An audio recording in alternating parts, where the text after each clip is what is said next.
Hello everybody and welcome! In this video I will show you how to create Equalizer preset on your headphones EDIFIER W830NB. You have to start by open the application and now go to Sound Effects.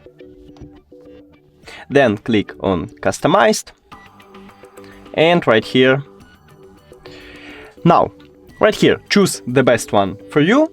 We have a lot of options here, so let's say that's okay for me. Then factor, I wanna increase it.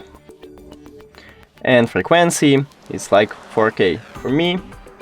Confirm. And that's it. Now you can go back, because we did it.